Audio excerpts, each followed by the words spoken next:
So my first story this week is about Harry, the Duke of Sussex, and the work that he's been doing with the WellChild Awards. He's been over here for a whole week, and he certainly crammed in a significant amount of things to do. Now, don't you think it's interesting that Boo Boo Kitty Katie, the Doolittle Duchess, and the Green-Eyed King in Waiting suddenly had so many things to do this week? Didn't you notice that, darlings? Yes, we'll touch on that a little later. Anyway, so this week, the Duke of Sussex was meeting children with serious health problems at the WellChild Charity Awards in London, and he returned to the UK for a series of engagements. So at the 20th annual WellChild Award, Harry talked about showing the light when all too often darkness can consume us. In his speech, he reflected on 17 years as the charity's patron. Harry went on to say, 20 years of his involvement is a significant thing, and their involvement in the changing children's lives. Though looking through the room tonight, this is his speech, I think most of you are proof that WellChild just keeps getting stronger and stronger with age. For 2 decades, this event has shone a bright spotlight on the needs of children and young people living with complex medical conditions. But more than that, it has celebrated something far bigger: your courage, your resilience, and the extraordinary love of the families and carers who will never stop showing up. And you know what? That to me embodies the way Harry is. You know, I spoke about this a week ago and I talked about paper patronage. The work that the Sussexes do is not paper patronage. It's genuine and it's born out of a place of, I want to be impactful.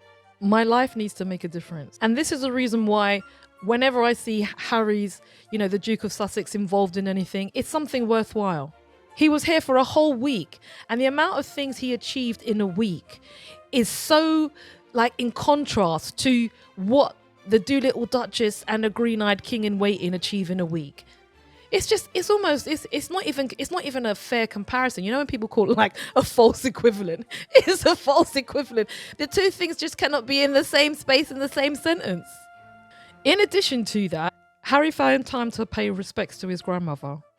He laid a wreath at her resting place, and that's the 3rd anniversary of her death. And all of a sudden, the Green-Eyed King and the Doolittle Duchess are doing the same. Why wasn't it on your itinerary in advance of that?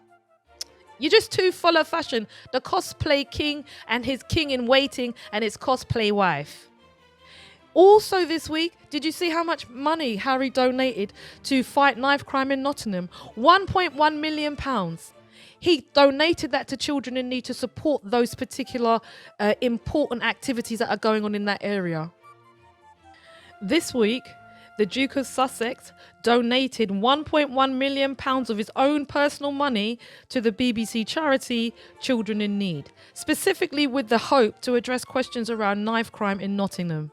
The Duke said, "Nottingham has my respect, it always has, my commitment, and it has a permanent place in my heart." He continued, "Violence impacting young people, particularly knife crime, continues to devastate lives, cut futures short, and leave families in grief.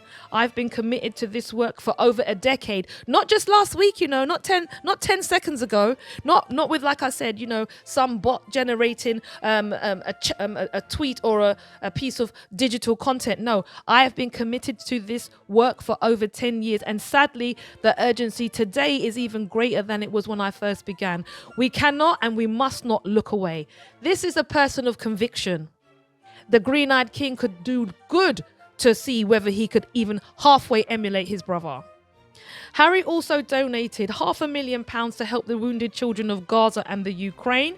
His Archewell Foundation gave grants to the WHO for medical vaccinations to save children and to UK institutions working on prosthetics because, of course, he's got the Invictus Games where he is uplifting wounded service people so that they can have purposeful lives through the medium of sport, because that's the type of brother he is. He also met King Bitter. Yes, they had a meeting and nobody knew what the nature of that meeting was. But this is what I think.